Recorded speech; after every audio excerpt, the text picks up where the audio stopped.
So welcome to Wines of Italy. So this Wednesday, we're actually talking wine and not digital vino. But we're back with Wines of Italy, which is the first of the year, I think. Yes, I think so. So I'm kind of mixing it, alternating. So we're doing the live stream with Fabrizio Forconi from Podere dell'Anselmo in Montespertoli, because just before Christmas we had some technical problems, and therefore we will do another one today, so you can hear everything better.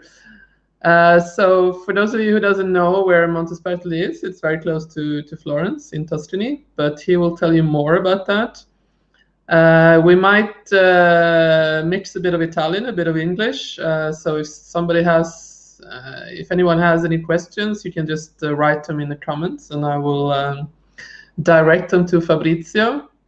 So welcome, Fabrizio. Do you want to present yourself again briefly, who you are and where your winery is at? Ciao, Caterina. It's a great pleasure to have you in my house, and also virtually. And I'm really happy to be the one that start this new year of Italian wines. And we hope that it's really a brand new year where we can have all the things that is left from the last one, and the leftover from the last one are really good, because we're having a really marvelous harvest 2019, and now we are having in our barrique really something really amazing. I'm really happy about this. Only about this because after this the situation is not so good for anyone in the world. And now I'm talking from Montespertoli, and I'm really so sorry for the connection that is not really so fast. And but this time it looks like it's going a little better. No, it works well this time, so don't worry. I can see you close. And what presentation? Presentation is difficult to explain a little what was the process and what is the winemaking of Montespertoli.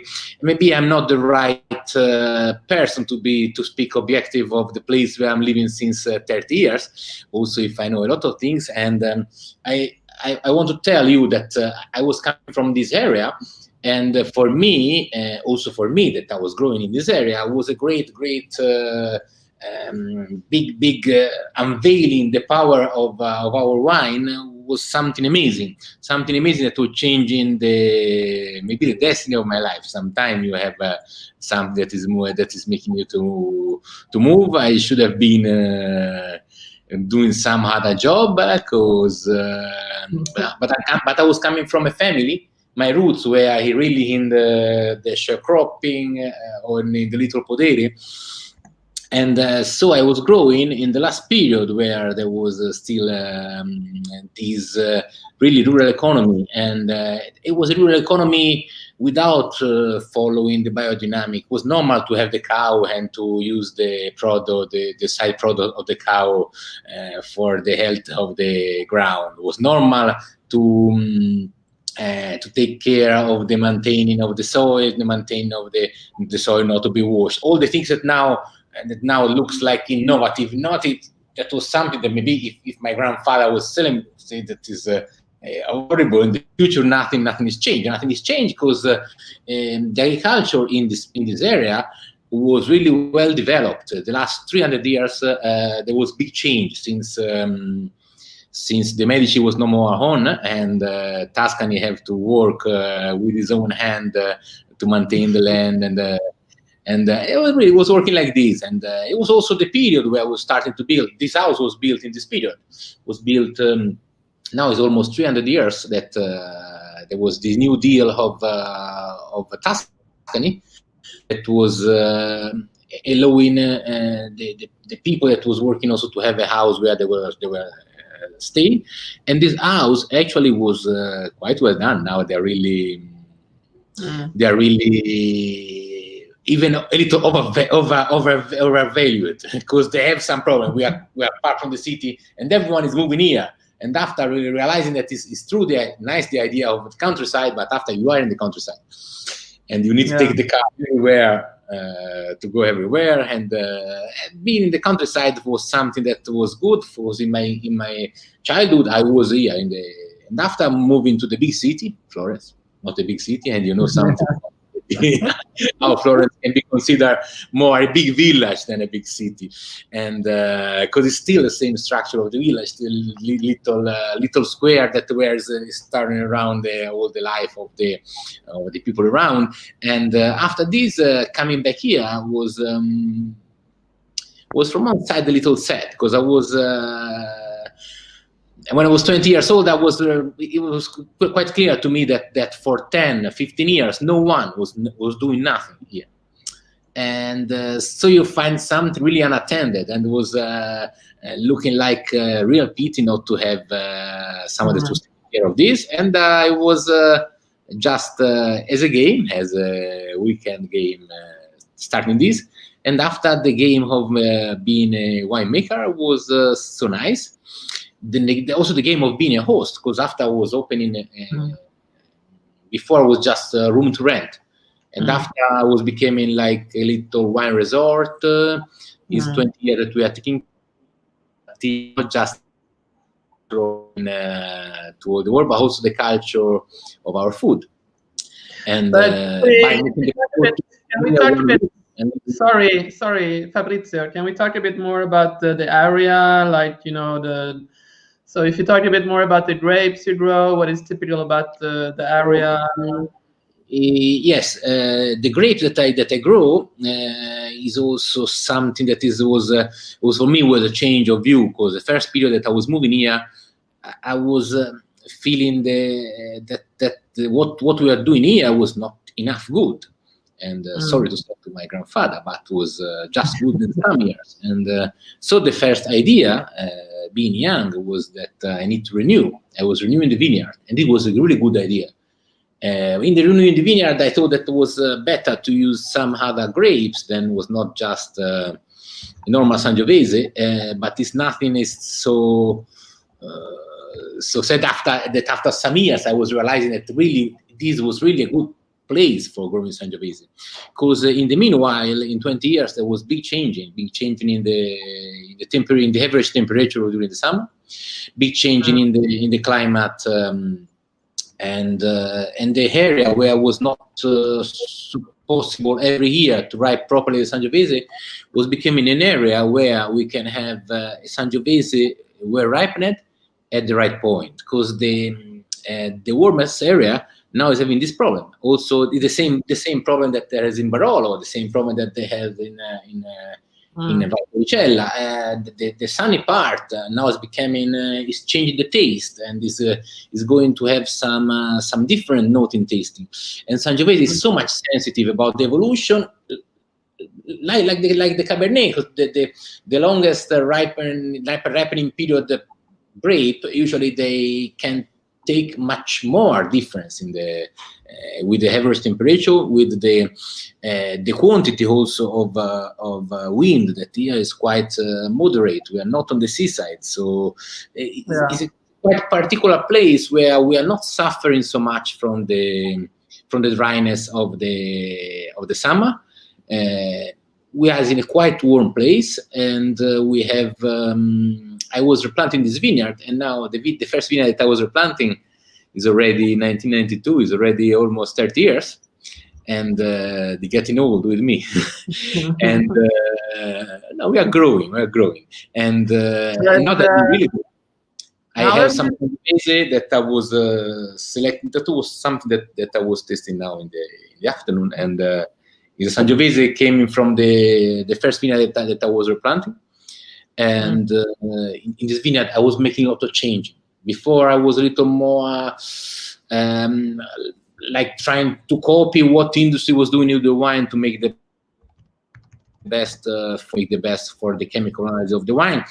And after I was reaching really, really good value for this wine, but it was no more the wine that I was so fond of. So what I was doing was to go back to make 100% Sangiovese Chianti Montespertoli, and also being in the vineyard, being so close to the vineyard, I was trying to have something more from the vineyard, and so having something more was was not that easy if you're not refusing to produce too much, if you're not refusing to use the soil too much. And from the other part, I was starting already, and the first thing that I was starting together with the first vineyard was also to breed horses. And breeding horses was something that was changing the structure of the ground, because more than the grapes, more than really the plant, what was important, what is really in my inheritance I was having for, and I'm grateful to my grandfather, was giving me some particular and perfect soil for making what I'm doing now. And so what is particular about the soil? Can you tell us? The soil is not, but Tuscany is a big patchwork. And also in my vineyard we have the same big patchwork. But it's nice when you have a patchwork, you can use the different part of the land in different way. And without speaking about Bourgogne, that they have one line of vineyard that is Grand Cru, and they have I said that the road under 50 meters that is the village. It's a little the same, and but we had the possibility of ripening good also in the other place. So what I was doing was try to make good balancing between the good balancing and good homogeneous ripeness of the grapes, and also doing something that I was and keeping separate every grapes, and trying to make this grape to ferment by themselves. I was giving up to use anything that was not organic.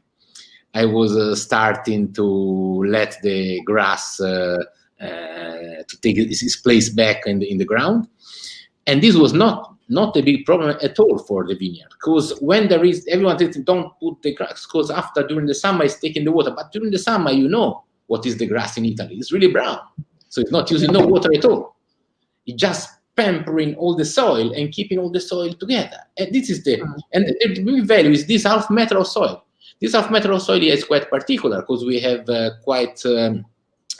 we have the salted sedimentation really close to the land, and salted sedimentation is coming from a lake in this area, and this salted sedimentation from a lake is coming lime and clavy, that is making a lot of water to become possible to come up from capillarity from the soil. And this is something that if you work the vineyard, particularly that to allow the roots to go down to take his own element, instead of giving the chemical elements on the top, you are changing so much the structure of the vine plant. You are changing so much also the resilience of this kind of growing, because it's really important when you read the statistic about the use of chemical of the wine industry. I said I don't want to be part of this industry. Really, since what year are you organic? For this. Since when are you organic? I don't want to be like this. No systemic. No, but since when are you organic? Well, I'm organic since 2008, but I'm certified organic from 2012. Okay. And I was never put in a label with organic. Only this year I'm starting with the olive oil, and I was not ready to make this outing, because maybe I say if after I'm doing, then after I'm going back. And also in the meanwhile, I was doing something particular in this year. I was getting good with my vineyard, and I was adopting 3 other farms. Okay. And this was something quite difficult for the family to accept. But was something good. For me, it was an idea of starting again the same thing that I was doing here, to make to renovate the ground, to renovate the vineyard, and to find the best way of vinification. And now it's not an easy period. We have a lot of places that have problem, and also our best wines having problem. On the other side, we are selling a lot of normal wine. My normal wine are not normal in sense that I'm not taking care of this.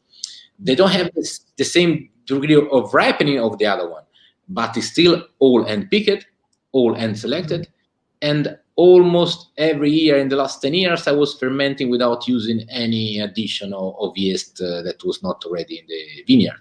Okay. And after I'm taking care of the vinification, not just that I'm forgetting about I'm taking care, but I think that we have to take care in different way, not changing the population and making this a killer yeast, but control. If there is some problem, of course, but all the time, nature is much better than us to make perfect wine. Okay. So you grow Sangiovese, and then also what do you have? Ciligiolo, Canaiolo, Trebbiano? Well, yes. I was inheriting the 4 different grapes that was having here, and with the Trebbiano, I'm still using, but I'm no more using the blend for the Chianti. I'm making a white wine that is making, and now I was making also a bubble. I was just making 500 magnum of this. And it's still on the yeast. It's a couple of years it's on the yeast, and I'm not in a hurry. I'm trying to understand what is happening in this. And so for this, I need to drink 1 bottle every week. Maybe we won't too many bottles left for the. That sounds like a good idea. It's really amazing what is happening, and because I was vinifying this, but without putting down the alcoholic degree. So I have this particular spumante fermented metodo classico that is more than 14 by volume, and so it's quite particular and quite big power. And for this, that I don't have to tell that is metodo classico is something different. It's something different, but it's the same method, ancestral, till now. But I'm having the good idea of working with the Trebbiano to give to the Trebbiano some particular characteristic that is taking being in contact with the yeast. I'm doing also with my normal wine. My normal wine now is all on the yeast, and this is making them to grow in terms of complexity and in terms of being more buttery and because a lot of time. I don't want to speak bad about Tuscany white wine. There are already a lot of people that is doing this, so I don't. And but I have a little other ideas. Ideas a little more that they're looking about Friuli, and I'm doing a Malvasia also. And I'm doing also a white Sangiovese. Well, I call it rosé, but actually it's really just pressed with the whole benches. Without having not too much from the, but I'm also not taking out the color, so it's not really white. And after speaking about the red, I have my 2 classic label of Chianti Montespertoli. That's every time here with me. In the moment we have Harvest 17 and Harvest 17 for the Riserva, and Harvest 18 for the Chianti. And I'm looking forward to take out also the normal 2019, because normal 2019 is really, really, really good. It was a marvelous harvest. 2020 was also good, but 2020 there was a little frost in the beginning, and I have cold ground, so I'm strongly affected from the frost. And like the 2017 was a big loss for me. I was losing 70% of the production. And not doing this label. And from these vineyards, I'm making a selection, a cru, and the cru is the Aura, and what I was tasting now. What is nice to speak about the cru, because in the normal Chianti I use some barrique, but half of these remain in stainless steel. For the Riserva, I pass all in barrique, but not really new barrique. It's a barrique that I was already using before for my Super Tuscans. We can tell, but we cannot write, but we can tell. And this one is taking the sensation of oak, but not so much. I don't like so much in the Sangiovese when you have only this toasted note that is passing over the not a natural toasting of the Sangiovese, and especially coming from the Sangiovese with late harvest, so with good ripening. when it's a late harvest, and with the wine seeds of the correct color, like I was telling my grandfather, and it's still something that I'm following. You can see from the color, when it's still green, you cannot have so good thing. And when it's a little dark, you can understand it's like toasted. And what is nice in this wood, that is a wood that is really original from the grape. It's not something added from a forest that's coming from the north of Europe, cut and aged for 3 years in Austria, and it's not coming from here, from the same grape. And that's the main. Not that full of fantasy. I'm quite really straight worker, and I like that I don't want to express myself making wine. I want to express the grape, because the perfection is made there, it's made in the vineyard, and I just want to preserve this and carry the best message in the bottle from this. And this is my idea. That's my effort. But when you use barrique, do you use the second or third passage, or do you use new? No, I buy new. Okay. Yes, I'm not trusting the other, and I buy new, and I don't love so much when they tell me, "Oh, this grappa is so good because I was taking the barrique from the barrique." Is like the horses. It's better to grow by yourself, and yes, because you never know if one is giving to you. Maybe there's some reason. And also the value, but what I like also in the barrique now is changing so much, because I'm no more passing too short the wine in the barrique.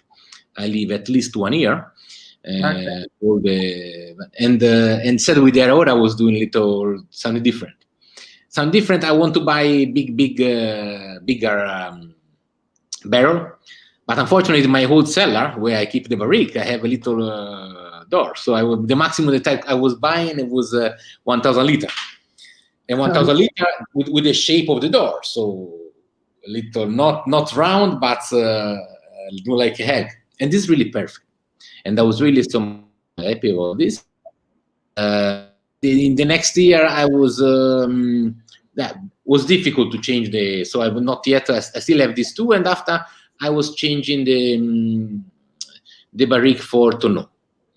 Because I appreciate so much more to know, because also that there is still like the barrique, but the relation between the wood and the wine is a little more lower the impact, and so you can gather much more this sensation of this fat sensation. The barrique is more giving something straight that remember a lot of this. I know I have to confess, I love the wine de barrique for the Cabernet, and for I do also another wine that is I have here, and it's also something really particular. And this I was inheriting also another grape that was really important before. This grape was Colorino, because before the Sangiovese was not giving so much the color, and so they were using this wine, but was not used as really a monovarietal. Was only used really to add something, and so not taking care of this. What I was doing, and this is a grape that it's not a grape, it's a universe of grape. There is a lot of different grape that is named Colorino in the different area, in Valdarno, here in Corno, and this was good, because when I was planting this variety, no one want to make me to plant this variety. Fabrizio, no, it's not producing nothing, and what we do, that's not coming important to us. And after I was speaking with that person, I said, no, I'm doing. I was tasting this Colorino 100% made from a producer near here, and after I was planting. And I was planting, and I was replanting, and in all the vineyard that I'm doing, I still do like this. I leave a little part for Colorino, and so I make little production in 4 different vineyards. And this is I do fractional picking. I take out before the grape. That Colorino is a really sensitive little grape, and if it's too much in the sun, it's not good. If it's growing too late, it's not good. So we are taking out. And it's also the policy that I'm doing also for having the reserve and having all the crew to pass by hand and to pass time making the harvest. So you can have the occasion also to do the rosé was done like this. The rosé that I have in the the Colorino was really something I was trying a lot of different kind of vinification. I'm doing really nice, easy, slow vinification in 7 days. And after, I'm not pressing this. This is going to be ripassato. I'm going to use the pomeses in the next wine that will be in, and this wine will be blessed like it was before. But for those who doesn't, Fabrizio, for those who doesn't know Colorino that much, how would you describe a wine that it is mainly made with Colorino? Well, what is the particular trait? You should taste, but there's something that I don't know, that is Colorino is really similar to Alicante Boucher, is really similar to Teroldico for some aspect, but what is having different is producing less, and is having some particular phenolic sensation that is changing so much with the different kind of Colorino. And the different kind of Colorino, they like to have different kind of Colorino with different ripening, because before the viticulture was like in Portugal, in some area that is still like this. In a vineyard of 1,000 plants, they have 80 different variety, and say together. Good. And so what is nice was for me to try to make this play, because Colorino have the incredible things is really also when you taste this, you can feel that is really solito, a big skin. This big skin is and Colorino, everyone thinks that is red inside, but instead all the Colorino is white inside. The color is coming from the skin, and it's a really nice color, deep, and is staining so much. And I have no more a white T-shirt after I was starting making the vinification of Colorino. And what is another thing really particular is when it's starting the fermentation, and you already have some little idea of this when you taste the grape, because tasting the grape is telling a lot. It's already everything in the grape. After the fermentation is developing something and hiding something else. What is developing this fermentation is something came in a particular sensation like cacao powder. Cacao powder, some year that is a little when it's more caramelized, like in the 17. Sometimes, like in 2016, it's really particular. It tastes like really good sensation of velvet. And 15 was even more fresh. And also in this Tuscan, I like to keep the 14 I was not producing, of course, any Super Tuscan, because it was a difficult harvest. And it was difficult harvest. I was changing what I was doing, but there's no reason not to tell it. I was trying to do this, and I was totally wrong. I was throwing out also the barrique about having this. But after, the wine was coming good.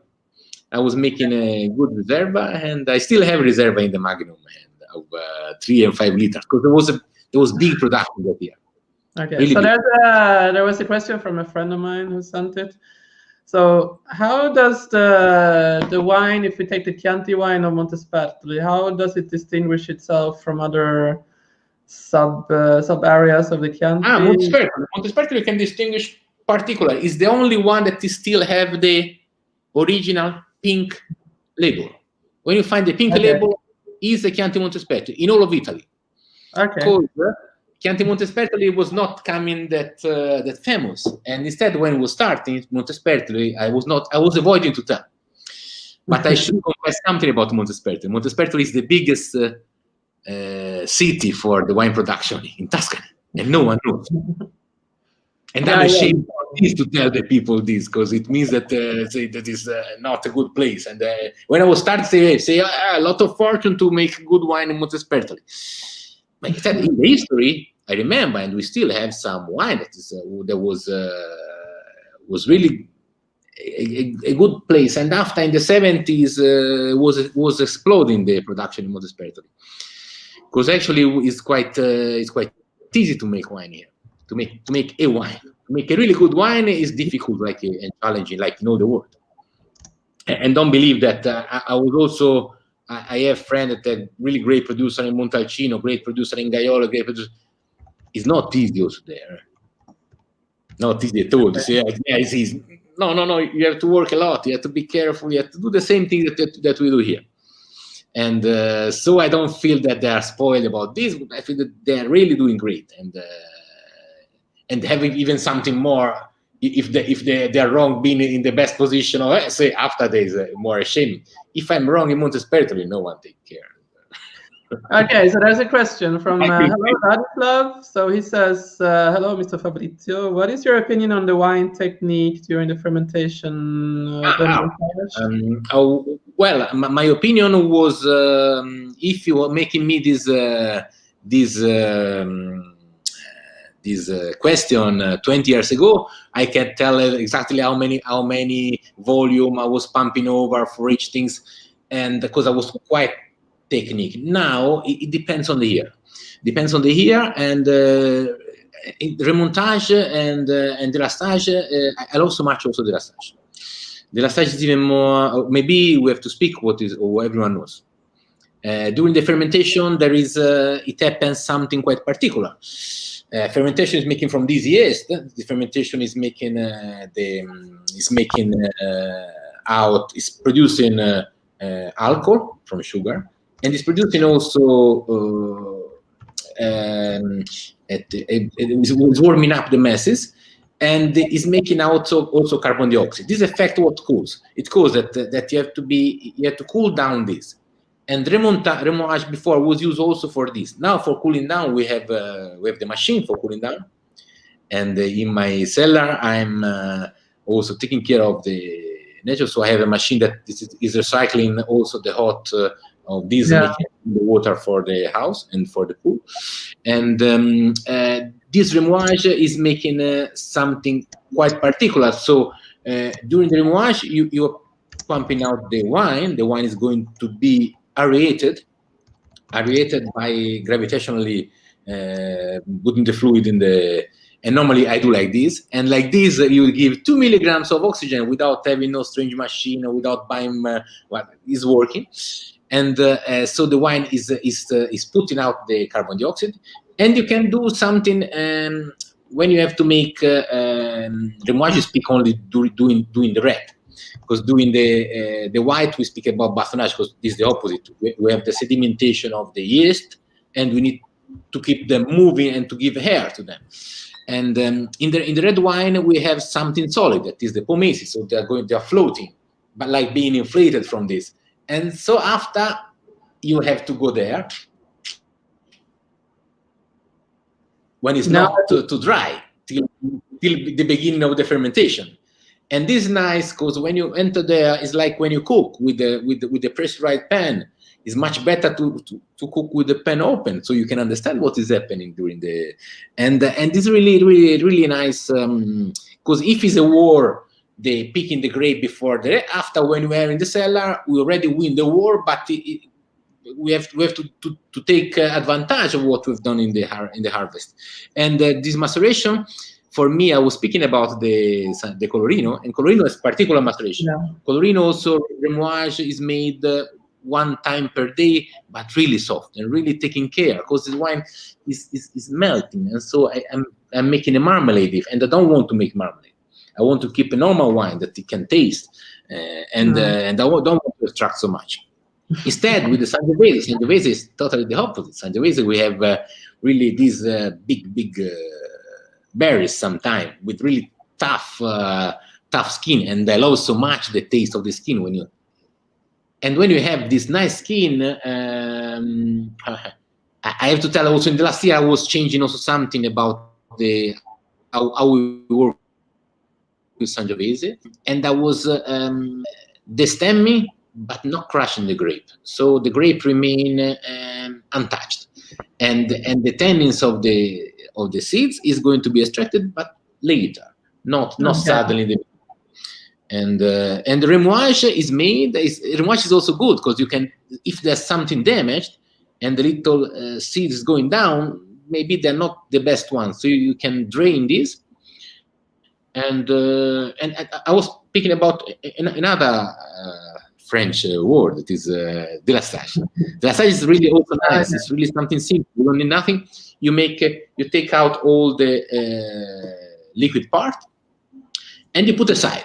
putting aside the liquid part, what you can do, you can also take out some sedimentation, because a lot of time you are good, but if the year is not that good, you can also have the occasion of this, or taking out something, and after you go back on the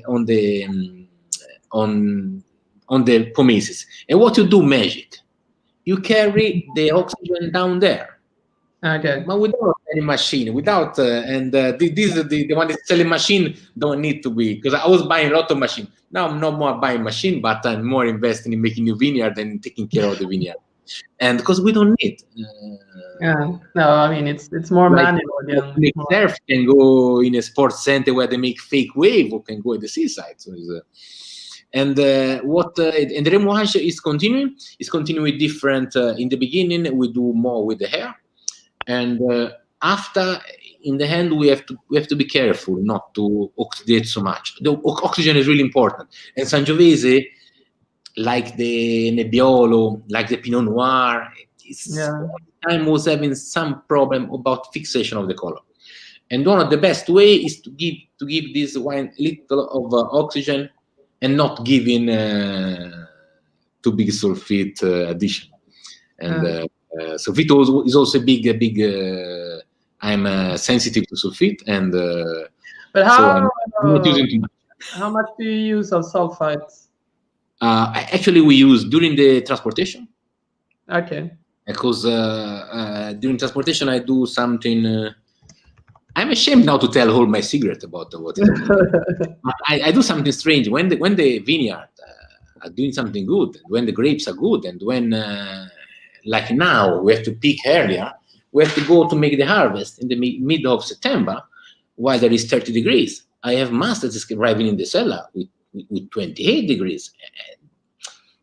It's not easy to work good with this. Oh, you go to pick in the night, but to pick in the night you need the machine, or you need something, and it's not that easy. And so we try to pick a little early, and to make the red wine we need to have not wet grape. We need to, and so we start, and the best grape I picked in the morning before 12, also for the taste of the grape.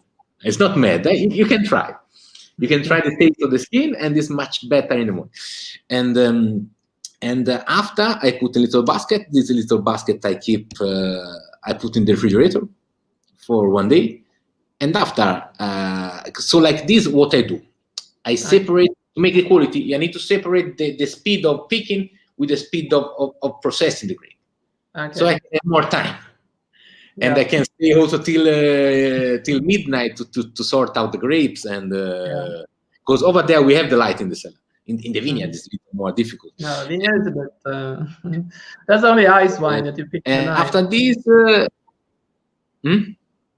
it's only ice wine that you pick in the night. Ice wine they need to do early morning. During the night. I'm not doing this, but this is but they have big problem with this. They have no more -10, because they need to have -10, and and if it's not -10, they can call ice wine. No, I think it's below 7. I think it's below 7, but -10 is enough. Below 7. But not just one time. I think there was 2 times. I don't remember. I was there, and I was tasting there.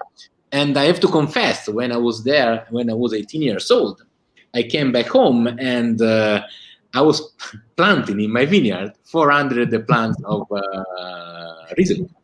Oh, okay. I want to have the Rhenish Riesling. It's no, Fabrizio, don't do this. Take the Italian one. It's much better.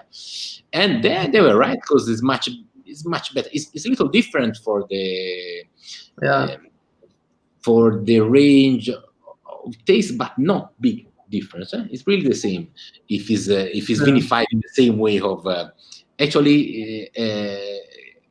It's incredible, because for genetica it's much closer to Sylvaner, but for tasting it's much closer to Riesling, and also for the ripening is much closer to Sylvaner. Sylvaner is ripening later, and this selection is an Italian selection actually, that is came in from there. And Italian, no, selection from the Val. They call Val Riesling in Austria. That's in Austria, yeah.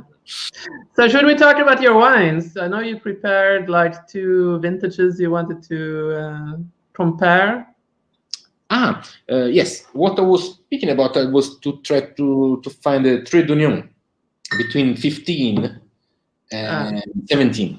Actually, it's not exactly what is possible to do, because in the 15 we were producing good, but the 15 was like the 17, really cold till the end of May. Unfortunately, 17 in the 20th of April was -5 here, and so it was burning a big part of the grapes. And so that's the question again. I'm sorry I interrupt you, but Ladislav has another question. He wonders if you used the tannins during vinification. If you use any. I was using. Now I have even too much tannins. Before I was making much bigger production, and was and now what is our goal is to make wine that is no more so much aggressive. You don't need no more to have the wild barley. You have to have one with the good, and also what is said with the tannins, that is that normally is not coming from really from the grape, but it's coming from other things, coming from extraction from barrique, and another good thing is that now the wine is no more evaluated with how much taste of barrique, because now there is this tannin. And I use tannins of original from the grape when I was speaking about the long maceration. If you do long maceration, actually a lot of time you have the opposite problem. You have wine that is a little too much impact of tannins, and the tannins actually, when we use the barrique, we had some tannins to the wine, and especially when it's new barrique. Of course, you can also buy the supermarket, and now there is big industry that is making a lot of money with this extraction from. True. And this I don't want to. Industry is a little different. Industry is different because they are starting with wine that have no characteristic, and so they need to change everything and to. But it's the same when you buy the marmalade made. The marmalade make a tomo, the one to buy the supermarket. Of course, they need to use a lot of additives there. When you have your own good marmalade, you're not putting lisozim. You're not putting, and the lisozim they are putting in the wine. They are putting also in Grana Padano. Yes, it's another. But that's the difference between more artisanal and more industrial or commercial wine, I guess. Well, but also we artisans sometimes we have to be careful, because we can run the risk of becoming a little industrial and to have the same things, and even with less control, and it's something that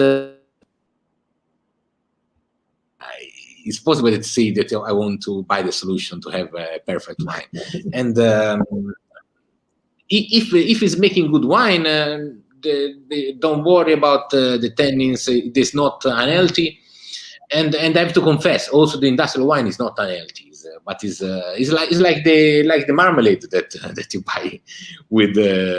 Maybe if you do marmalade at home, every time I'm telling this, when we do marmalade, and I go to buy the vase for making the marmalade, I discover every time that the vase of the empty vase costs maybe a little more than the one that is full with marmalade. They want to throw the marmalade and. That's true. This is something that should make us to think about this. And what is good, and is particular, and is happening only with wine, is that actually we little artisan, we can do wine that can be compared for quality with the big industry, and sometimes we can do even better. And in theory, this is not possible. They have better machine, they have better select, they have better tannins, they have better machine. Because you need the good. The quality of the wine is made from the good fruit. It's not made from the tannin that you had. It's not made.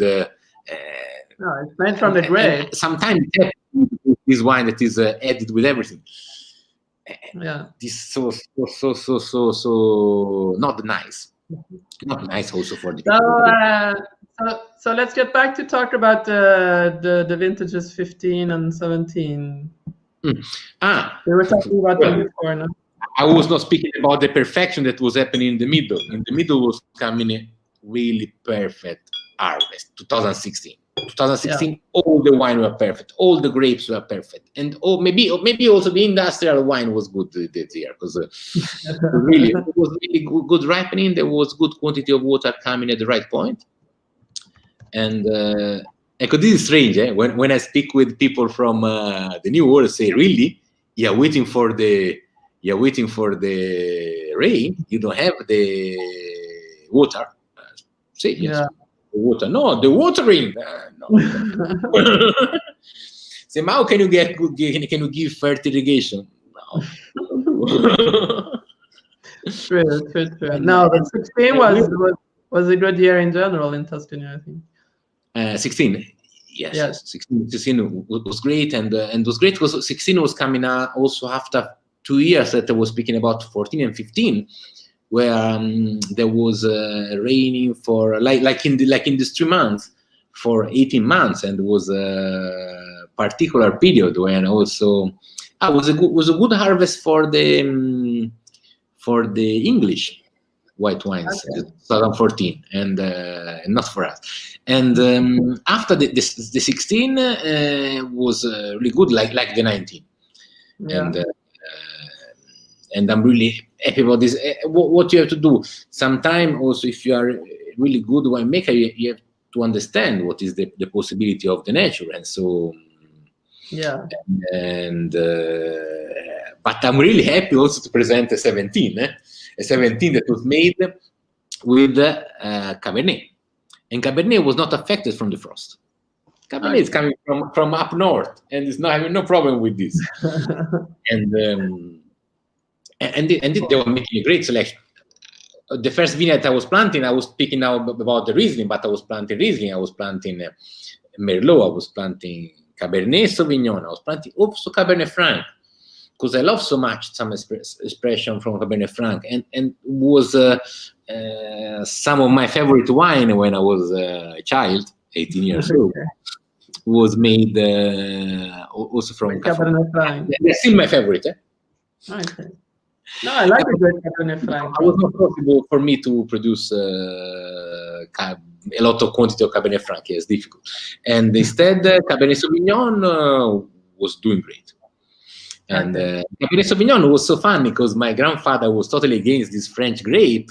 And after, when I was studying, I was coming back from France, studying there, I say, no, you have Cabernet. No, it's not possible. It's Colorino. No, it's not Colorino. It's Cabernet Sauvignon. But yeah, there was my village was really close to Carmignano, and Carmignano was the place where the Medici were carrying before Cabernet Franc, because we had Cabernet Franc before that there was arriving the hybridization with the Sauvignon, and after Cabernet Sauvignon, and they're still making great Cabernet. And great Cabernet, that is really different from the one on the coast, and really different. Well, they make. I think they make. In Carmignano, they make more with their own style. I mean, it's more like a local. It's not like in a super Tuscan Bordeaux style. In general, well, also in Super Tuscan, there is Michele Sato that is making Cavaliere in a there is everything. Yes, but in Carmignano they have another style in general. I mean, if you take Capezzana and their Cabernet Sauvignon, it's not a Cabernet Sauvignon in Bordeaux style. Well, Capezzana, if you try the Ghiaia della Furba, that was one of my favorite wines. Yes, but if you take the Villa Capezzana, it's something different. Then, of course, some of them also make a bit more. Yes. When I was speaking about Super Tuscan, I was having this idea in my, because it's really also famous, because if you read the law of this was the border of the Carmignano. The Torrente. It's a little Torrente. I was going hunting when I was young. Nice place. And we're speaking about someone that was making great wine also in the area that was not so much kept in touch. And after I love so much this one, because I was really close to this. And my favorite escape place to go to taste wine was to go to Artimino. And over there, they were really fond of the wine. And for us, it was really that we. Yeah. Now they make really nice wine at Artimino also. And it's a beautiful place. Yes, I prefer other producer from the area, but I'm a friend of them. I can't speak about their name, but I have some particular taste of the wine, and maybe if you taste my wine, you can understand also a little what is my idea. And sometimes I'm not making wine taste too immediate. You need to open, you need to breathe a little. Because why? I don't want to make easy wine that is after it's gone after 2 years of aging. And I know that is stupid, because a lot of people that buy my wine after 1 week say, "Oh, how was the wine? Oh, I don't remember. I already finished." And I say, "Keep a bottle for 3-4 years." And I'm doing it. I was keeping this, and this so much means, and you can understand the difference in the value really doing this. Yeah, no, that's true. That's true. So I think we've gone through a lot of things. A bottle of Cabernet Sauvignon. What? My super Tuscan style. I have here, this is Sangiovese, 15. And now we can have the little Franco. Franco is the name of the French grape, but was also the name of my father. And okay, cool. That we are starting together a little this adventure. And he was following the farm for 20 years, doing another job before me. And after was my turn, and I was before a little against his idea about, and after he was telling me, "So do yourself," and that was good. Well, and, good suggestion, but after this, maybe was something, sometimes Italian is not really the most cooperative person that you can find. No, sometimes we're really individualist, probably. The one-man show. Yeah, that's true. Exactly. When you compare also the smell, you can feel here we have 3 years of new tonneau and a couple of barriques here. This was 20 hectoliters, was 3 tonneau and 3 barriques.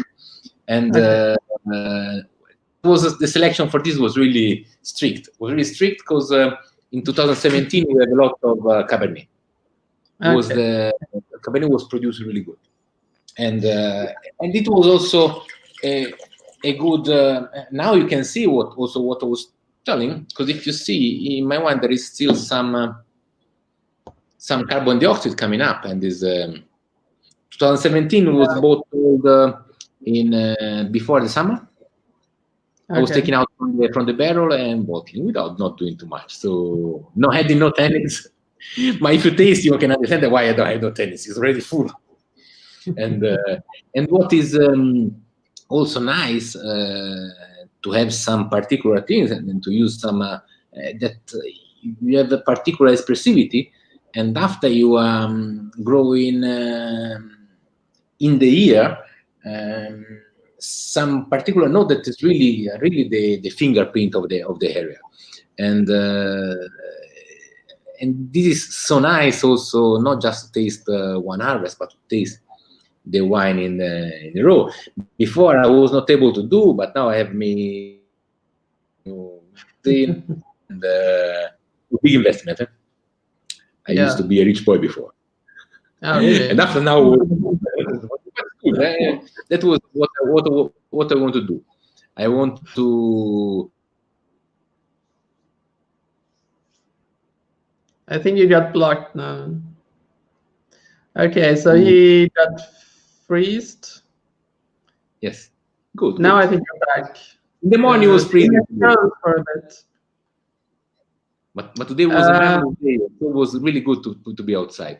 This is you can see. I don't know if you can see the color. No, you can see that you cannot see through, and it's not happening with Sangiovese. Very dense. Wow. And yeah, there is 17. 17, what means there is 17? If you taste, and you can feel this also in all the Chianti that they divide the harvest, and you can find now some Chianti Classico from 15, some Chianti Classico from 17. And there is big difference, because it was difficult to understand when to pick the grape in the 15 and also in the 17. Because sometime you can wait for a good ripening, but sometimes the skin is not following you. And I was tasting some really disappointing 15 from really good and my favorite wineries, producer. And but I was not telling it. Also today I was seeing a post. Oh, how marvelous! I was tasting the same one, and there's something personal, and I like also to see what the other person knows, because I'm seeing from the inside, because I was facing the problem in this harvest when we have the first picking that was really acidic, not so deep and not so velvet. And after, in the last part, this coal that was before was giving some nice aromatic, balsamic sensation. And this, for this aspect, the late harvest, maybe I prefer from the 15 than from the 16. 16 is too perfect. Okay. Perfection is like creating something that is not real. In fact, if you feel the vibration, you can feel there's something. And also there is something that we have to speak, and this is really important. When we have this cold spring, we have to think that the grape are like a living stock. So they are living, they are reacting, they are not there. They are living there, and they are reacting to everything that's happening. And when it's happening that it's remain cold till the end of May, a lot of time we have colatura. That it means that all the flower is being pollinated, and the plant is defending. Is defending why? Because I'm not. I'm a plant that I'm not a tree. I am. I am climbing a tree. And maybe I'm not in the right position because I find cold and I find no sun. And so I abandon a little the production. Like it happens a lot of time with the alternance of the production of the olives. It depends. Yeah. The olives is deciding when it's having the flower, and it's deciding only in a little part of the development, and deciding having the memory of what was happening before. If it's maybe a cold and wet winter like this winter, maybe next year, no olive oil. Yeah. God was giving us a lot of good olive oil this year. This year, last year we are selling the little thing. This year we are selling the 5 liter. We changed the size of the because we have a lot of production, and the olive is amazing. True. And a lot of time is not going together because for the olives we have the need of picking really green, of picking in a early stage of ripening, not to have oxidation. For the wine, we need to have the opposite. So when we have a lot of olives, is a great quality of production because it remains little, not be attached. For the wine, we have great production. It's not possible for the plant to ripe properly, and so it's different. And in this wine that I was pointing out now, I have to confess, if it was not coming so good, I was really, really desperate because the grape was so good. Okay. And the grape were amazing. They were really crystalline. Wasn't the yield very low in 2017? There was what? The yield, la resa, non era bassa? Nel 17? Nothing for the Sangiovese. Sangiovese Montespertoli, I was producing on the top. I can produce 220 hectoliter. On my Sangiovese, I was producing 60. Okay. So I was losing 2/4. Very low. But the other part of the Tuscan was producing good, and Cabernet was making a marvelous production, and also with some. particular deep sensation that remember really, maybe not Bordeaux, maybe more California. Okay. I'm sorry, but I know also the wine of California, and I don't want to tell that I want to copy this, but is and I have to confess, I loved how they work with this Cabernet thing. And maybe this love is coming out from what I'm doing. No, I haven't been to Napa yet. I have to go when this COVID thing is over. So over, but they go, but they're not taking so much care. So we're approaching 1 hour, so I think we should kind of end it here to not be too long. So is there anything else you want to say that you think people should know about Podere dell'Anselmo? Anything else? Where can they find your wines if they're not in? This I can tell something. We make a new project this year that is mercatodevignaioli.it, and was creating also a lot of enemies in the other vigneron because I don't know why, because maybe the other one want to do by themselves, but we do a little shop, and it's now possible to buy the wine of 108 vigneron, not from a website, not from a dealer, but from us. We put together and we make like we've done before. Now, unfortunately, the tasting is no more possible to do. No. And so we try to replicate the same. It's not the same. Okay. Today I was trying to write the text for this, and I'm not that kind of viticulture. I'm not so good for the communication. But today I was also reading your article, Caterina. Bravo. What? I was reading your article about the new evolution of NOP idea of the vineyard in California, the new certification about the renewable agriculture, and really interesting. And okay, yeah. Cool. And I don't know how long ago you write this. I was just giving a look and was coming out and say, oh, I know that. And it's really surprising that that exactly over there, the big power of the industry, and also a big power given from the little taste that is going to have the wine of the vigneron.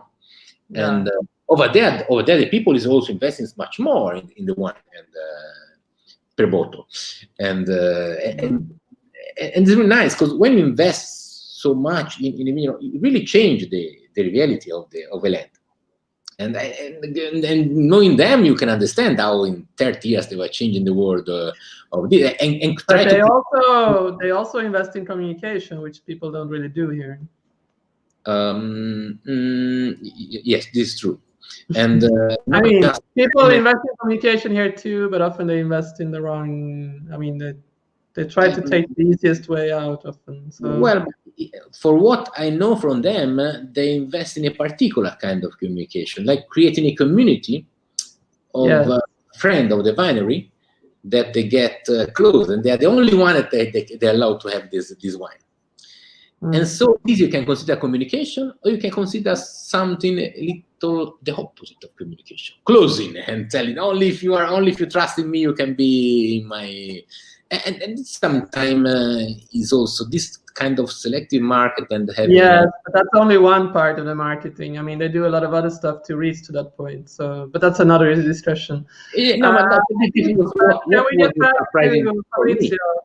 Fabrizio, can we get back to, because otherwise it's going to become very long here. Otherwise, can we? I mean, I just wanted to tell that you could tell people where they can find your wines other than Italy. In Italy, online on mercatodevignaioli.it. No, but not in Italy. Outside Italy. Oh, also outside Italy is possible to have. To have there.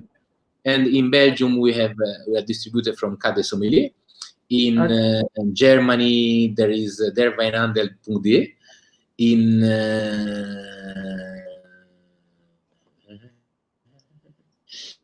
after we have in Holland, I don't remember the website. And but just say which countries they can find your wines in. So you are in Belgium, Germany.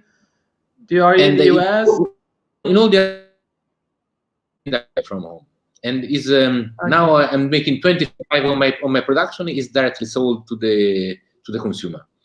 And what is nice that we have a fix a relation, like with the and they are buying again the new harvest, and this was helping me so much, especially with my special wine that sometimes is difficult. It's difficult to make you to be understand. And there is in Holland another one that is the Bottle Boys, and no, I don't remember. Maybe the other one. And there's sorry for the other one. No, don't worry. But this can they find you in the US? Are you anywhere outside Europe? Can they find your wines anywhere outside Europe? Yes, we are selling good in China. We have in California a little distributor, and I'm selling my Malvasia in New Zealand. Strange. Cool. It happens. When the one from New Zealand called me and say, "You want to have my Super Tuscany?" No, Malvasia. Say, why white wine in New Zealand? That is, and they're really happy about this. Because actually, also for this, we're not taking so much care of this, but a lot of time you don't know exactly. Also, the taste is something so personal, and as I was, for me, surprising that he was preferring this to the other. I have to work different, maybe with red wines, and also, of course, on the other side, I was thinking about that they have so much close Australia, when they have also great wines. Yeah, and you have to find something particular. Malvasia is not easy to grow in the place where there's a lot of wind. No.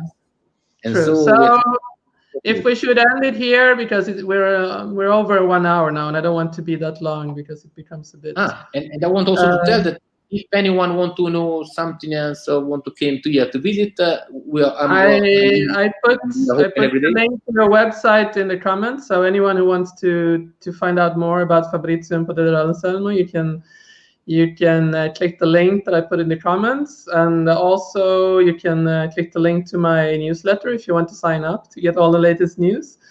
And next Wednesday we will actually be Digital Vino, so we will have a very cool guest, which is Paul Mabray, who is one of the top digital kind of digital data people in the US. He has had a lot of. He's the go-to person when it comes to learn about wine marketing and data collection and everything like that. So I think it's going to be very cool and very interesting. So thank you, Fabrizio. It's been really, really interesting. I learned a lot of stuff today that I didn't know about Montespertoli. And maybe I'm sorry, but I don't want just to communicate what I know, and I want also to communicate that really I can't explain everything about the winemaking. It's so difficult. And they came here for a couple of months, and like you do. And you came here and you're close to us, and you can leave the vineyard and like this, if it's really interesting. And there are things, drink wine of little producer. That was what I wanted. That's so true. You can have every time something particular. Yes. So thank you, Fabrizio, again, and thank you everyone who asked questions and who listened. And if you want to know anything else, just write to Fabrizio or write to me, and see you next Wednesday. Fabrizio, if you stay on, so see you next Wednesday. Ciao. Ciao.